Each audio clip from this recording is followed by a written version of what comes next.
I would like to open us with prayer.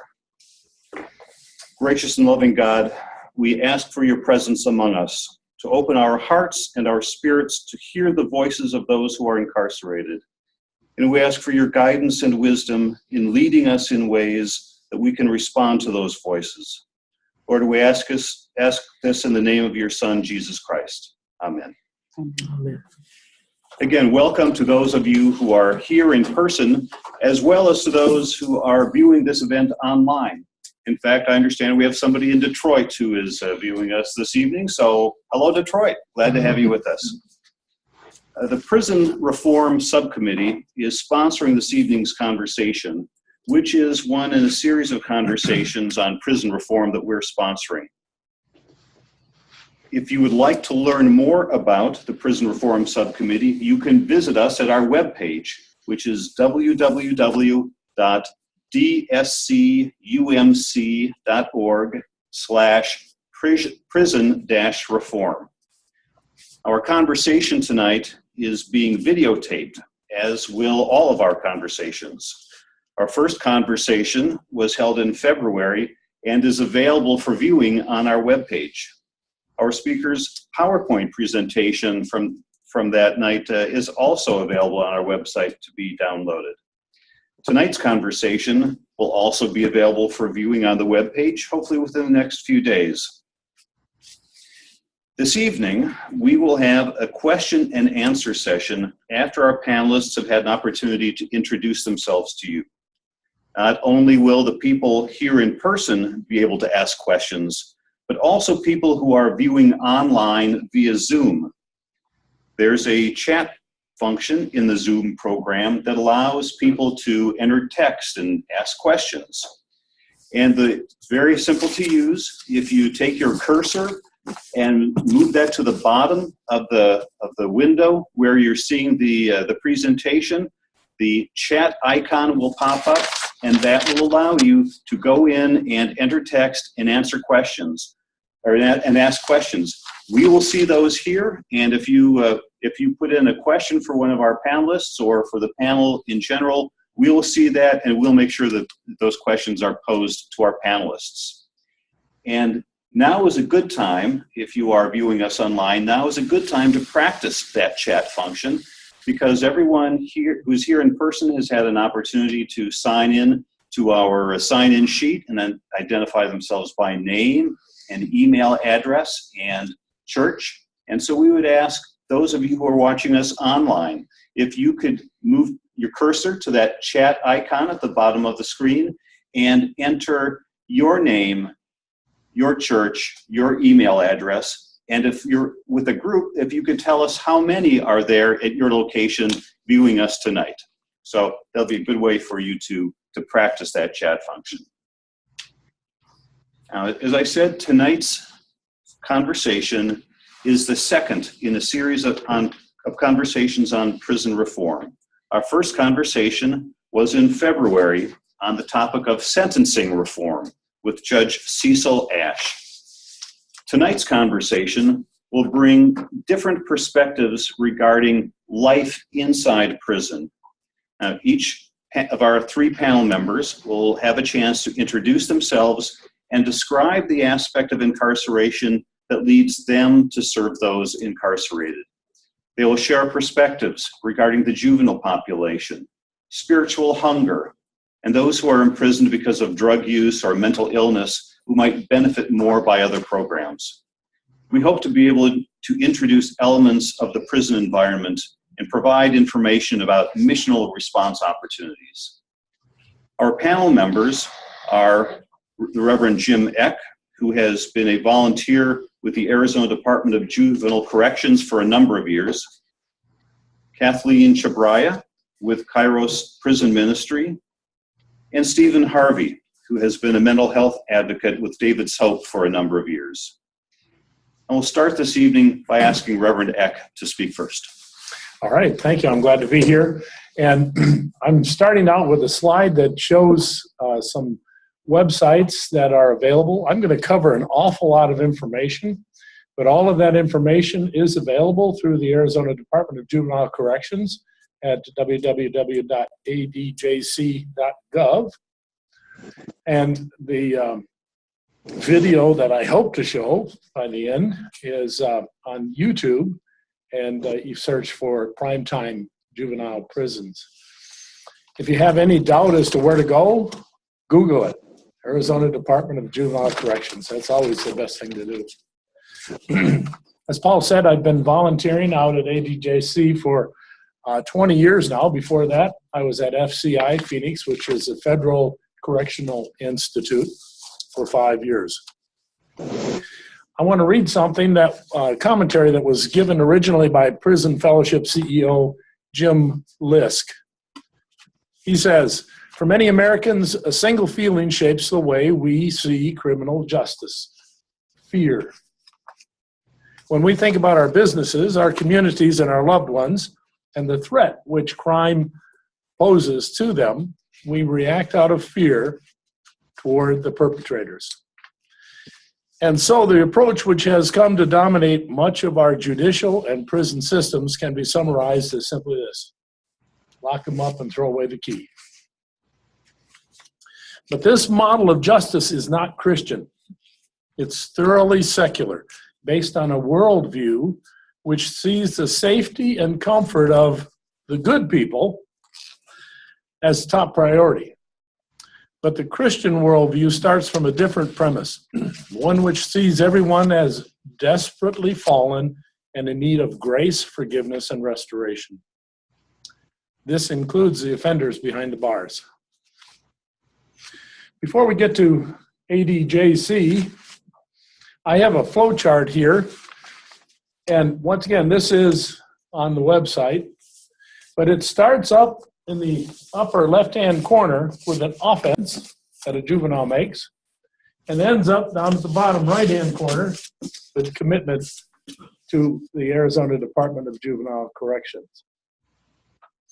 We can talk about that later and all the steps that we go through during the question and answer if you want to.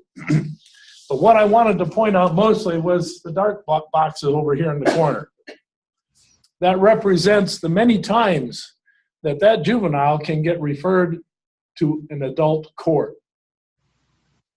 That's an awful lot of pressure to put on a young person, even if they are a repeat offender.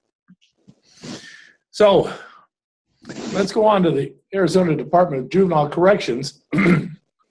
Let me tell you what they are. The Arizona Department of or ADJC is responsible for all the juveniles adjudicated as delinquent and committed to its jurisdiction by the county juvenile courts.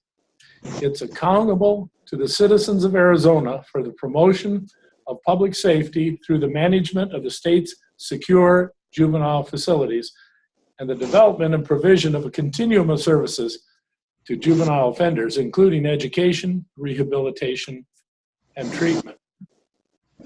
Their mission is to enhance public protection by changing the delinquent thinking and behaviors of juvenile offenders committed to the department. Now, they have some values, and there's an awful lot related here. But I wanted to point out that the first one listed is we value the safety of the citizens of Arizona, which to me is kind of a different way of putting it. If you are in there, if you're doing the job in order to rehabilitate people, I would think the first priority would be rehabilitation. That's a personal opinion. Overall, they do a wonderful job, and all of these values, the value of integrity, experience, and expertise of their staff, the richness of diversity among staff and youth, they strive to create opportunities for youth and families. They value excellence, innovation, and quality practices based on data and research. They do a lot of that. The value is continuous improvement and learning for all individuals, including staff as well as youth in their care. Families, friends, key stakeholders, and staff who support positive change in their youth. And they value change for the growth opportunity it brings. They work hard, but they have limitations. Now, Let's talk about the place itself, secure care. We call these Adobe Mountain School, but it has little resemblance to a school and more resemblance to a prison. The welcome packet to parents and legal guardians of a youth who's been committed by the courts to ADJC say that secure care is a term used for a locked facility. Upon their completion of their stay in secure care, they'll be able to return to the community and be on parole status unless they have turned 18 years of age. Now, there's a major difference between youth and adult. They are on parole until they are 18, if they get out of the facility. Now, the person that sets the date of their release is the judge, and they set a minimum or an earliest date, which they call a minimum release date, or MRD for short. ADJC does not have to release the youth on their minimum release date, but they can hold them until their 18th birthday without further court process. When they get inside, they are stripped of their personal possessions. It's put in a packet. They're given a receipt. That packet is kept on the facility until one of their parents or guardian picks it up. Many of the parents or guardians are also in jail, so they don't get picked up. They are issued clothing and property from ADJC. 5 pair of pants, 5 shirts, a pair of sweatpants, a sweatshirt, winter jacket, a pair of shoes, 2 pair if they have a messy job that they have been assigned to, 7 pairs of socks, 1 pair of shower shoes, a towel, 2 towels for the ladies, a washcloth, a pillow, pillowcase, blanket, 2 bed sheets. They do get a Holy Scripture appropriate for their religious belief, i.e. Bible or Quran, 7 pairs of underwear, 2 pair of gym shorts, nightgowns for female, maternity clothes for female, and bras for females. Anyways, first part was your clothing is to be neat. Then every day and in recreation, you must wear shorts or pants fitted at the waist, no sagging. Wear your shirt right side out, tucked in, sleeves unrolled, socks and shoes appropriately secured. Going to the shower, they must wear shorts, t-shirt, and shower shoes. And here are the hygiene items they get. A shaving cream, toothbrush, toothpaste, shampoo, conditioner, deodorant, comb and pick, soft plastic. Hairbrush, female only, soft plastic. 1 roll of toilet paper, 1 bar of soap, and if they are allowed to wear long hair, they're allowed to wear a hair tie, but only if it's black, white, or gray. Now, let me tell you about the soft plastic. Hard plastic they can turn into a weapon. A weapon they can either use on others, but they're more likely to use it on themselves. The colors are from gang colors. So they want to stay away from any type of suggestion that there might be gangs in there, although there are. So that's property. Kind of slid over into do's and don'ts. Contraband. You probably all know or have an idea what contraband might be. But let me tell you, there is something called nuisance contraband. All items not approved by established policy and procedures for the juvenile's possession, including, but not limited to, the following: money. Anything in excess of approved allotment of clothing or personal belongings. In other words, that list that I gave you, that's it. Any item which can be used to threaten the orderly conduct of the facility. That's a broad statement to include all the rest of the stuff. Any unapproved food item. They try and keep them low on sugar items. No tobacco or accessory used for tobacco substances. No illegal prescription drugs. They do get drugs while they're in there. Many, if not most, are on some sort of a medical treatment program, Ativan or some other thing that will help calm them down, antidepressants for those who have anger issues. And then the other thing, the last thing that was the hardest for us as volunteers to understand were plastic bags or film. Because when you take in cookies, what are you taking in? A plastic bag. Can't do it. Has to come in a paper bag or something like that. Because they can use those devices for various nefarious deeds. They have all day to think of ways to be mischievous. So these are not dumb kids. They're not, I wouldn't call them bad kids. I would maybe call them misdirected. And they need to be watched. And one of the reasons is several years ago, in the course of 1 year, there were 3 suicides out at ADJC. And they managed to do that with their clothes, hanging themselves with their clothes. Next, after contraband, is RAC, Reception, Assessment, and Classification. I was going to leave that out because that's basically the front end when they first go into the facility. They have a reception area, they need to be assessed, and they need to be classified to tell which group they're put in with. But you see, if they misbehave while they're there, they put them in the same unit, and it's called detention. Or separation is another word they use. They're separated from the other youths. And when they go into separation, quite often when they go into their room, especially if they have anger issues or suicidal thoughts or ideation, they're made to strip their clothes. So they cannot end up committing suicide while they're in there.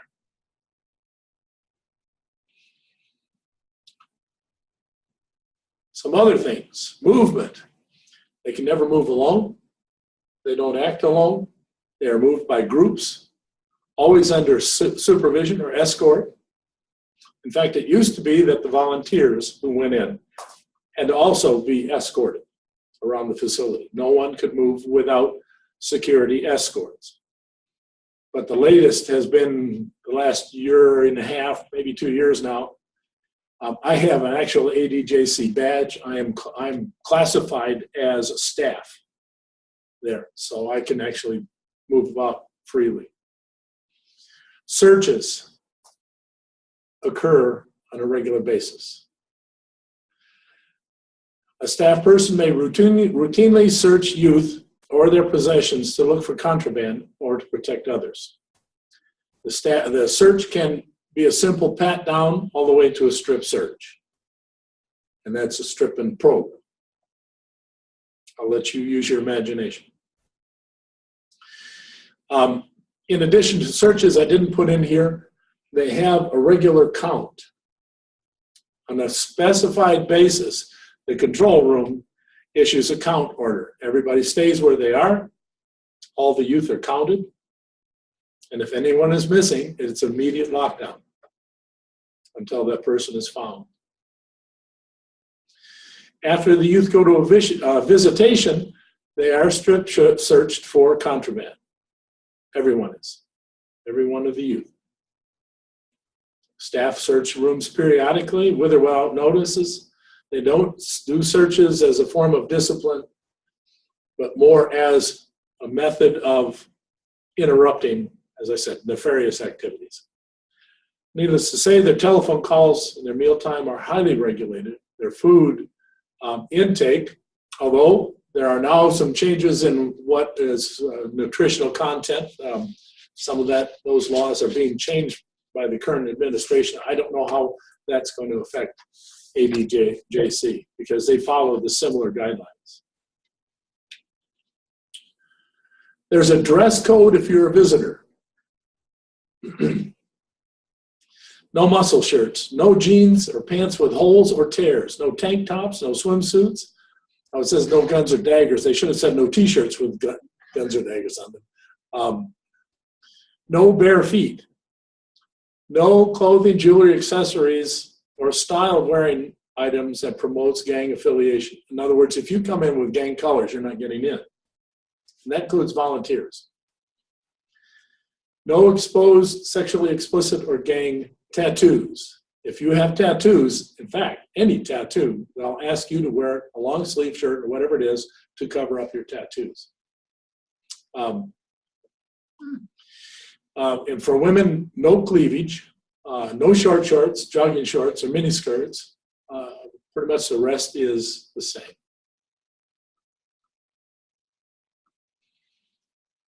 Here's some statistics. I don't know how I'm doing on time. I forgot. You're about to the end of your 15, so. Okay. Average daily population, the only actual that they have is in 2015, 324. That's for kids in secure care. For kids in community service, in other words, parole, 344. Currently, January 2017, actual secure care, 166, conditional liberty, 187. So the population is going down. Average length of stay, 8.5 months. Percent of youth released from secure care to community corrections, 55% of them do get out on parole. Okay, I think I'm pretty much at the end. We have other statistics if you want to ask about those. I also have a video clip that I'd like to show, but I'll do that during the question and answer time if there's time. Thank you. Thank you very much.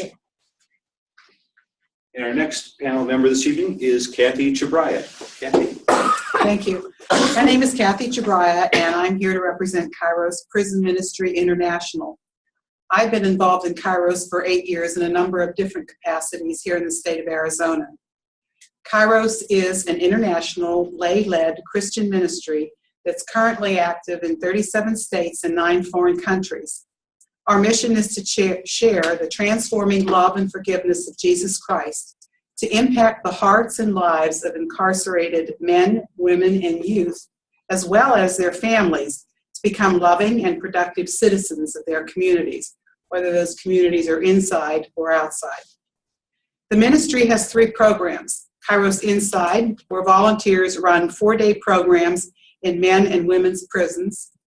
Kairos Outside, where volunteers treat the families and loved ones of the incarcerated to a 3-day retreats. And Torch, an inside program for juvenile offenders. All programs have ongoing follow-up activities for program participants, much like the 4th-day weekends, such as Emmaus, Tres Dias, Cursillo, which actually inspired the first Kairos Inside program held 41 years ago in Florida. The speakers were asked to address the issue of what it's like in prison, and I take the position that unless you've been incarcerated, I don't know how you can actually respond to that question accurately. However, from an observer's point of view, I can tell you that it is a place where residents are lonely, guarded, perhaps afraid, resigned to their circumstances, and bored. One resident remarked in a group sharing, "All we have is time."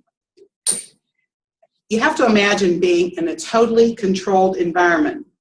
Beyond your control are such things as when you wake up, what you wear, which was addressed previously, when and what you eat, how much you're given to eat, when and where you may go, when and if you work, and what work you're assigned, when you have visitors, who may visit you, how long they can visit you, when and how you are searched, your room as well as your person, which was also addressed, what you can keep, who shares a room with you, or what you can do, what you can read, and when you go to bed. There's nothing absolutely within your control when you're in prison. Our Kairos teams go inside this environment to offer the hope and joy found in the unconditional love and forgiveness of Jesus Christ. We model Christian love and non-judgmental interaction. After each 4-day weekend, we return for Bible study, sharing, and worship through prayer and song. What I have observed inside the Women's Correctional Facility, where we serve here in Arizona, are young, beautiful, bright, and talented women. They represent a lot of potential and a lot of children growing up without mothers. Through faith, they can be given hope and joy, even in their current circumstances. Thank you very much. And now, Stephen Harvey. Good evening. I'm real excited to be here tonight to share with you about David's Hope. I'm a board member with David's Hope. I've been with them for about the last 5 or 6 years. I'm a member of the Bridge United Methodist Church. David's Hope was founded about 10 years ago by 2 ladies. They each were a mother of a son named David, and each of the guys had mental illness, and they both got incarcerated. The mothers didn't have anywhere to go to. There was no agency to support these people. So they felt that there had to be a better way of addressing their needs than incarcerating them. So they founded David's Hope. The goal is for David's Hope and the Arizona Mental Health and Criminal Justice Coalition. We lead the coalition. The goal is to form these comprehensive mental health felony courts. And in the book of resolutions, they have changed the wording over the past few years. It used to be mentioned in here that this was a mental health felony court. Now they're calling them mental illness courts. And there's more information in here to explain that. A mental health felony court, there are several things. When a person with a mental illness and or substance abuse issues gets arrested, they get evaluated. It's usually a minimum of an 18-month program where they're closely followed. There's a mental health judge. The judge has had special training on working with people with mental illness and substance abuse issues. There's a community supervision officer. They get psychiatric care and substance abuse treatment, drug screening, drug and alcohol screening. In 2015, there was a national initiative called the Stepping Up Initiative, and that was to reduce people with mental illness and substance abuse disorders from being booked into the county jails. And annually, there's about 2 million people with mental illness and substance abuse disorders that get incarcerated. The Stepping Up Initiative was designed where county by county, our communities would get involved. Right now, Arizona has 15 counties, and we got 13 of them on board already. Would there be we'll get that slide. Okay, we're really excited about that. I didn't see this slide until about a week ago. I knew we were doing pretty well compared to the other states, but I didn't realize we were doing this well. With the Stepping Up Initiative, the first step for a county is to get the County Board of Supervisors to sign a resolution. And the resolution covers several things, including the cost of housing someone in jail compared to community treatment. When appropriate, provided they haven't done something, a violent crime, when appropriate, they would get diverted through the mental health felony court and get treatment in the community. Treatment in the community costs about $10,000 a year compared to over $30,000 a year in the jails. And here in Maricopa County, the mental and medical care is provided by Correctional Health Services, and that's a agency that's owned by Maricopa County. And in that, in Correctional Health Services, there's about 15 people that do the mental health piece, and then there's more that carry out the medical and dental treatment. Our Arizona Mental Health and Criminal Justice Coalition meets the first Friday of every month. We just started a new site. It's the Flynn Foundation down on Central, and I've given you all the information for attending those if you want. We're having our second Stepping Up Summit in August, and I also brought a copy of the flyer.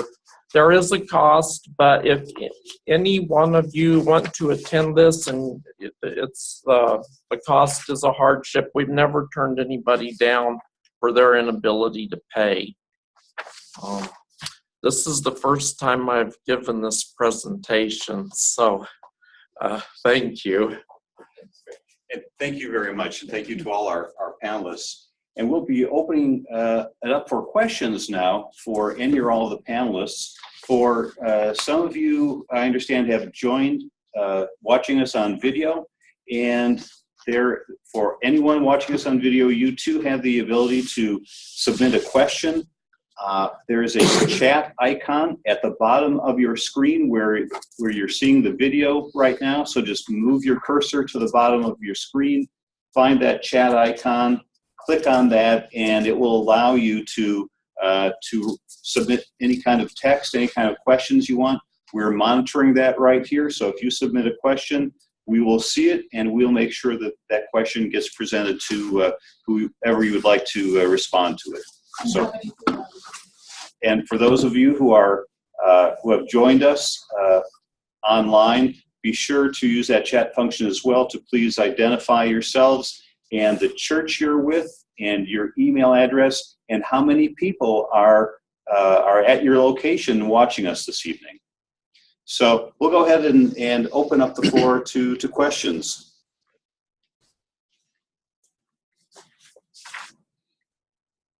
I had a question for you. When you said that a judge gives the amount of time that a juvenile's in there, but they could decide if they're going to stay there till they're 18 years old. Is that what you said? I just need a clarification. ADJC can actually decide. Right. So the judge decides the minimal time. Right. So how do they decide that? How do they determine who decides exactly how long they have to stay, if they have to stay till they're 18? They have a review board. Okay. But basically, if someone is acting up, they're not going to get out in the minimal time. Okay. Jim, I noticed, this question is for you. I noticed I've just gotten done teaching at Perryville for 4 weeks, and the requirements on the youth are stricter than what it is at Perryville. And I wondered, at least in minimum security. And so I wondered what that was about. These youth have had no structure in their childhood. And so ADJC, their first job is to implement structure completely with very little leeway at all. They work it mostly with reward system, so that if someone is doing well, then they're rewarded. They can go to the canteen and get a candy bar or something like that. Not an excessive amount, but they can get things like that. They're rewarded with jobs. Usually part of their sentencing involves some sort of restitution for the victims of a crime. And so those youth can then be assigned to a job that probably pays more than some other, rather than KP duty in the kitchen.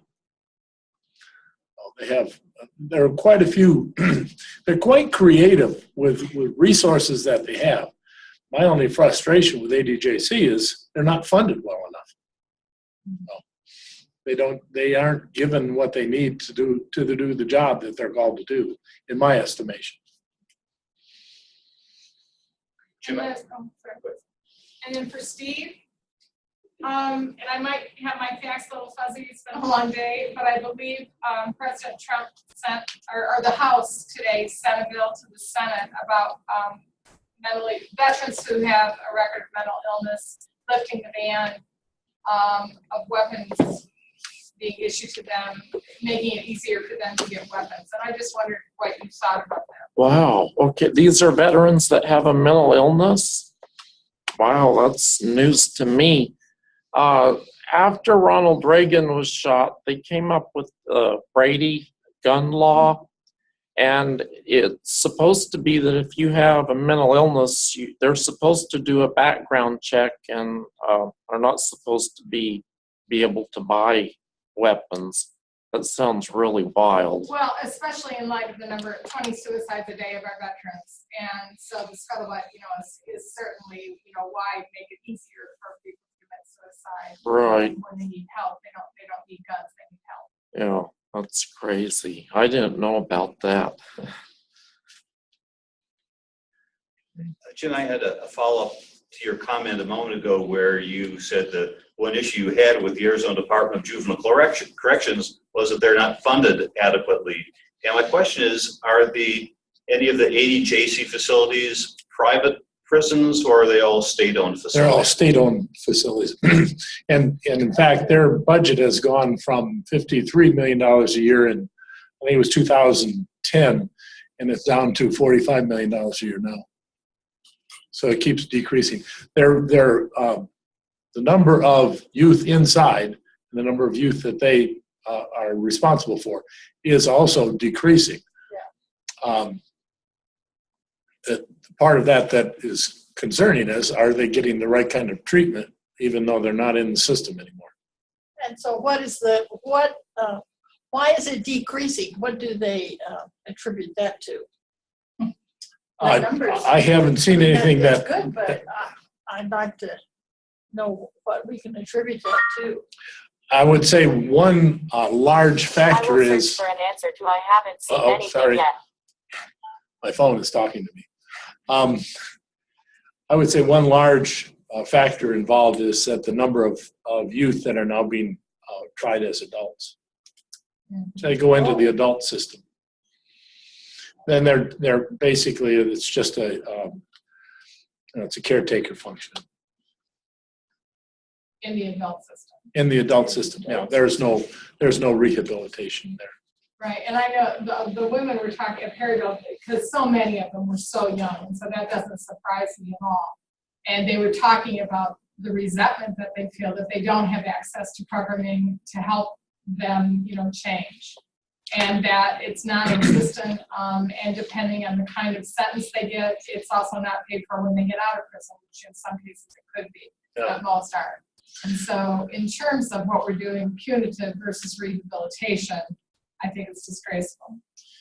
Yes, the number of females in ADJC has gone from about 80 when I first started there to 10 right now. They have 10. And the majority of those ladies, the ones I talk to, and I'm pretty sure statistics would hold it up, they've been abused. Well, we certainly found that at Perryville, and I know Karen Spencer Barnes is on via Zoom, so Karen, if you can figure out the chat room, but I think they said at Perryville 6,000 women, and that's just Perryville. No. So it's not as and I can't speak to state, but I know in the federal system, quite often the women that were in the federal system were there because of being coerced by their significant other into doing illegal acts. Well, the number of women in Perryville, when we went there in a certain lesson, many of the women wanted to share their stories of either domestic violence, incest, violence, whatever it might have been, but it was definitely present. And then when you think about in terms of substance abuse and alcohol abuse and so forth, to hide the pain. The young lady that we met, one of the young ladies, not the only one of the young ladies that we mentored while we were there, when she was 5 years old, her twin sister was killed by her mother's boyfriend. So she was basically a mess from that point on. And she was one that we were trying to adopt, and she ended up running. So these things, there's an awful lot of pain out there, and to have the attitude of lock them up and throw away the key, in my mind, is not productive. Based on the fact that we're hearing a lot about what it's like in prison, Kathy, this question's for you. Because of what you see, what's involved in a Kairos Inside Weekend? What is that for, and what happens? Well, it's a 4-day weekend. We start off on Thursday nights, and just to kind of get acquainted. And we're in the maximum security unit at Perryville, the women's prison here in the West Valley. And then on Saturday, we divide them into table families. And that consists of 6 residents, 2 team members, 1 clergy, one has to be clergy, and they listen to a series of talks and meditations, ranging from knowing yourself, knowing God and Jesus Christ. Forgiveness is big, accepting God's forgiveness, and then forgiveness of others. That's kind of the high point of the weekend. I mean, it all leads up to the forgiveness thing. And then the importance of Christian community. So they hear a talk, the table families discuss the talk amongst themselves. They have rules, and we have to abide by the warden's rules. They get little golf pencils. They can't have anything more than that to take notes. And what impressed me is actually take notes. When they discuss things, the table families write up a summary of what they've heard. And then they get a poster and markers, and they do a poster of what they've heard. At the end of the day, they get up and they give a presentation, and they give their summaries, and they show their posters, how they've illustrated the talks and the different concepts. And watching that, they give you more than parroting. They're actually listening. I think some of it's pretty dry. I mean, there is testimony, personal testimony from the speakers, but a lot of it's pretty heavy theologically, I think. But they actually listen, they digest it, they don't just spit back what they've heard, they analyze it, and they give a 1-page summary. Someone is designated to give that, and then they explain their poster. We also have music. We have a musician that comes in, and we sing. They love the music. And the weekends, for the first night, they don't want to make eye contact. They're kind of uncomfortable. But as time goes on, they get into the music. They're talking. They're clapping. And they really fully participate in it. And then at the end of the weekend, they do have an opportunity. We have an open mic, and they have the opportunity to talk about the weekend and their impression of it, how it may have impacted them. So that's basically what a weekend entails. Has Kairos considered going interfaith? It is. Oh, so it's not just Christian. Oh, I'm sorry, not interfaith. It's interdenominational. It's ecumenical. Yes. But it's not interfaith. Correct. Oh. Have you considered doing that? No, I don't think so. It was started. It grew out of the 4th-day weekends, and we followed that pattern, and that's the purpose. And I had a discussion with a friend of mine who was of another faith, and she said, I wouldn't mind. And I said, well, I know, but Kairos would. I mean, they're up front, they're a Christian ministry. We keep it interdenominational, and there's, no mention of denomination, but no, not interfaith. Now, if I can get on the bandwagon on that one, we have in ADJC something called Chrysalis. Not Chrysalis, that's the youth. Now I can't. No, Torch isn't here in Arizona. Caminar con Cristo is the men's Catholic program. Chrysalis is a Chrysalis juvenile. is youth, but not Yes. juvenile. Oh, okay. But it's a 4-day program. All of them are good. I think they're wonderful. But in every facility that I've gone into, I get asked one question consistently, and that is, why are you here?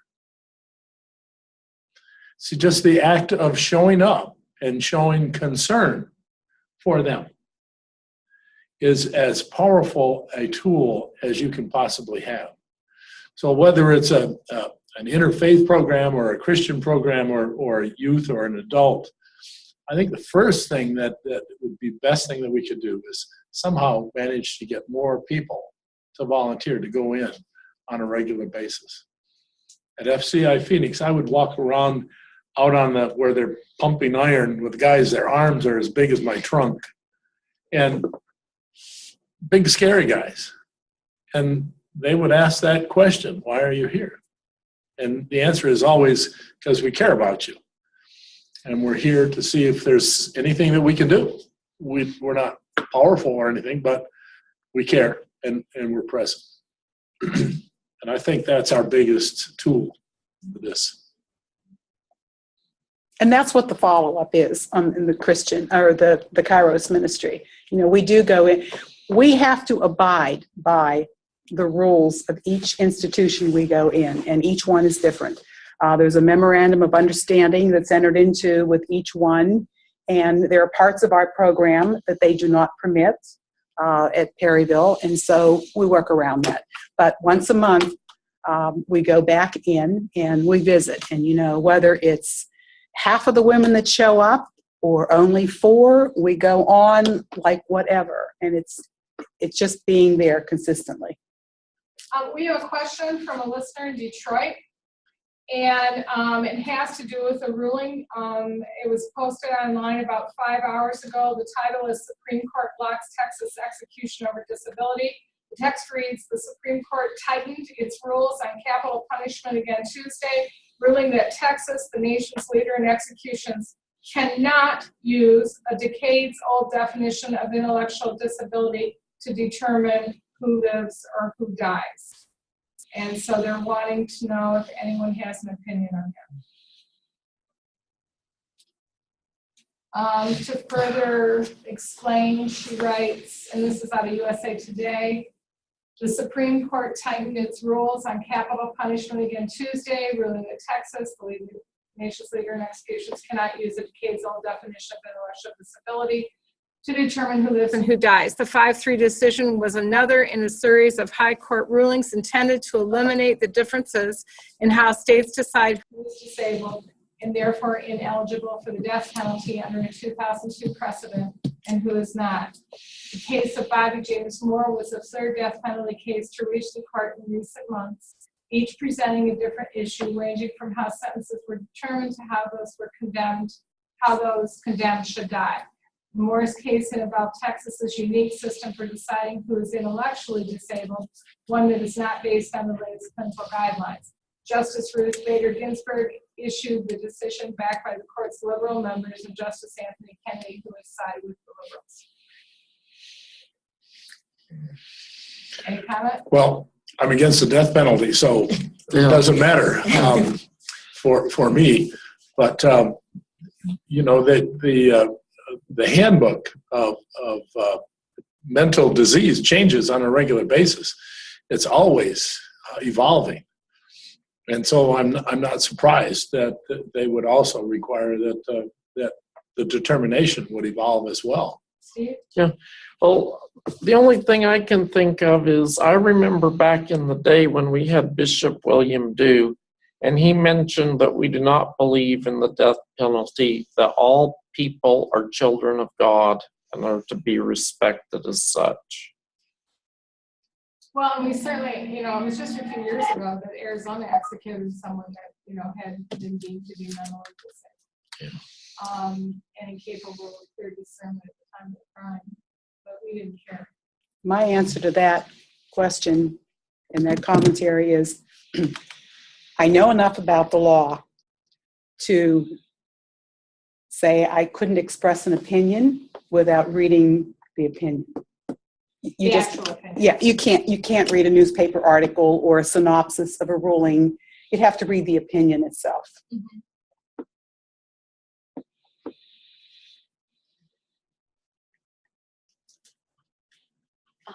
So Steve, with this on the mental health, so is part of this at all training, the police to be able to discern some of this, like who's? Yeah, that's a good question. About 2003, there was a mental health advocate by the name of Jack Harvey. We weren't related that I'm aware, but we became very good friends. And about 2003, his background, he was a social worker at the Arizona State Hospital. And about 2003, he contacted the leaders in the mental health community in Memphis, Tennessee. And they have what they called crisis intervention training, CIT training. And it's growing. At one point here recently, Phoenix only wanted to train about 20-25% of their officers. We're pushing for all police officers to get the training. And Scottsdale has, the Scottsdale Police Department has taken a big lead in this. They're actually bringing in police officers from other city departments, not just their own, to teach them and train them. And what we're finding is it's not so much a problem with the police officers as it is our lack of access to mental health treatment in the community. That's where the problem is. So how did the three of you feel in terms of this administration and treatment of your respective issues that you presented on? Well, I think that we need to wait and see, but be proactive as far as advocating for, I would say, not just prison reform, but restorative justice.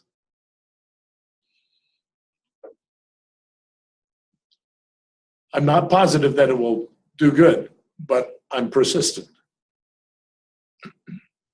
Sentence reform in particular. Steve or Kathy?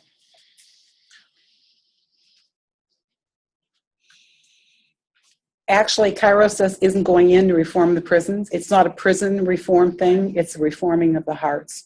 We're looking at the individuals and trying to get them to accept where they are and to reform their hearts so that wherever they end up, and some of the women being in the maximum security are there for life, that they can find joy and peace and comfort wherever they are, inside or outside, and be part of a Christian community. That's the thing, to set up a Christian community in prison. I mean, it works. It takes a long time, but it does work. So, in the jails and prisons, it's a terrible place for people with mental illness and substance abuse disorders. They don't get the care they need, and they often are released in worse shape than they were when they went in. And if the taxpayers are paying $30,000 a year for one person, I think they ought to come out of there with a law degree or be a licensed CPA. We are doing some work on reentry, and we want to get it in electronic form so it can get out to all of the jails, and they would work with the people before they come out to cut back on them having to turn around and go right back in. We also have mentoring programs. We go in and mentor the youth. my wife and I have mentored 3 girls. One of the girls right now is pursuing a master's degree. And 2 of the boys are now ministers. So there are success stories. One of the boys that is a minister, he was in for murder. So. Jim, a question for you. We know the upper end on the juvenile system's 18. What's the lower end of folks that you see in there? Youngest person I've seen in there is 12. 12 years old, little bitty guy. What kind of offense would they be in there for? You can be placed in ADJC by your parents. They declare you incorrigible. In other words, you can't do anything with this kid. You take him. Yeah. Most of the time, it's not that way. But there are a number of them have been declared incorrigible, but they're declared incorrigible because they know. On the video, you'll see one young kid. I know all the kids that are on this video. You see one young kid who's been rejected by every school in the state. Can't go to any school in the state. This is the only place he could go.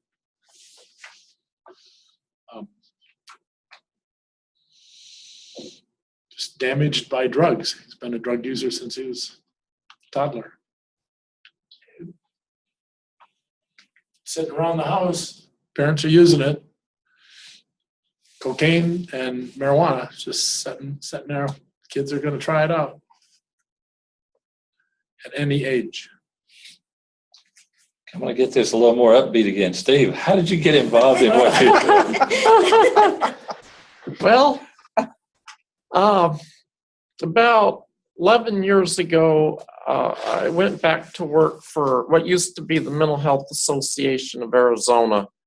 About 10 years ago, they changed from the Mental Health Association of Arizona and the National Mental Health Association. They changed their name to the Mental Health America, and we're the Mental Health America of Arizona affiliate. I went back to work with them. I had worked with them for about 4 years, from 97 to 2001, and then I went back in 2006.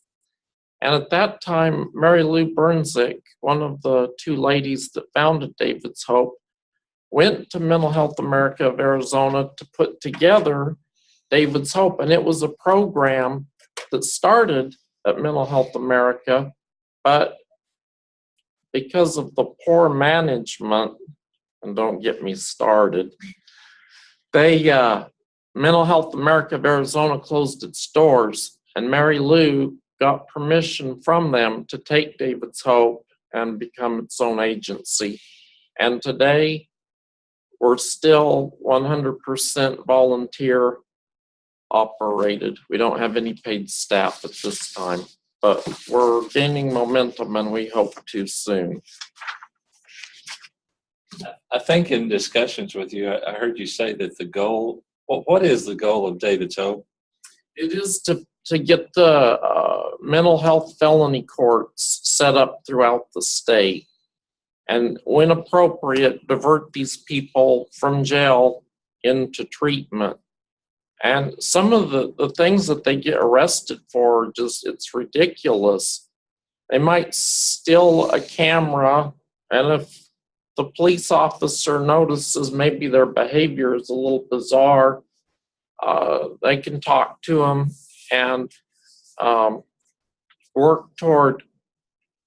There's these centers here in the valley. They're called, they often call them a UPC. It's a Urgent Psychiatric Care Center, where if the police officer has been trained, or if he hasn't been trained and he's pretty skilled at doing this, they recognize there's a problem, and provided it wasn't too serious a crime, they would take them directly to the UPC, which is a 72-hour observation unit. And from there, they would be processed. Some will go into the hospital. It just depends on what they find within that 72-hour period. But some of these things are crazy. If you go up, any of us, if you go up and slap an officer on the back and say, "Good job," they could get you for an attempted assault. And the terms, the sentence terms is often longer for people with mental illness, and the rate of returning is also greater. And I was talking to a friend of mine that's a member of St. Paul's United Methodist Upton Globe, and he said, well, a lot of them want to go back to jail because they can get treatment. Well, that might be true for a few, but that's not a good place for care. The medications that they'll give them in jail and prison are limited. They don't have some of the newer ones that are more effective. And just being in that kind of an environment, they'll just get worse. Gonna try to pick it up again here. If we wanted to know more about Kairos, where could we go for that? Well, actually, there's a pretty good website. It's Kairos, Kairos, prisonministry.org. And it's pretty comprehensive. Everything you'd ever want to know, from the history to the volunteers to what states and countries were involved in. There are testimonies, online. So that's a starting place. And then when it's where do we serve, there's a map of the United States, and you can click on a state, and it'll link you over to that state's website. The one in Arizona is kairosofaz.org. But by going through the main Kairos thing, you click on Arizona, or you click on Costa Rica, or you click on South Africa, and you'll come up with their thing. So that's the best way to get information. And Jim, is there a way to get involved in the type of things that you're involved in, if you want to participate or help out? Yeah, you can go to, there is a Kaya website. You can go CHAYAH. Kaya means new life in Hebrew. And you can go there, but you can also go to the ADJC website. They need volunteers, and they have a section there where you can contact their volunteer coordinator to work with the youth. If you're not religiously inclined, or you don't feel qualified to deal with that, then certainly go there and work with the volunteer coordinator. Thank you. And Steve has his materials that he handed out for those of us here today live, and we'll see if we can get these posted on the website as well, for those who are viewing online can have access to that same information. Super. Any other questions? Okay, well, I would like to thank everyone for being here this evening. Those here in person, those who have been viewing us online tonight. We really appreciate your participation this evening. Just a reminder that tonight's event will be available for viewing on our webpage. And again, our webpage is www.dsumc.org/prison-reform. We also want to remind you and invite you to attend our third conversation on prison reform, and where we'll be having a panel of folks who have been released from prison to share their challenges and experiences. And that will be held on April 25th, same location and same online availability. So once again, I want to thank our panelists, especially this evening, sharing their time and their insights and their experiences with us. Thank you all. Good night. Good night. Thank you.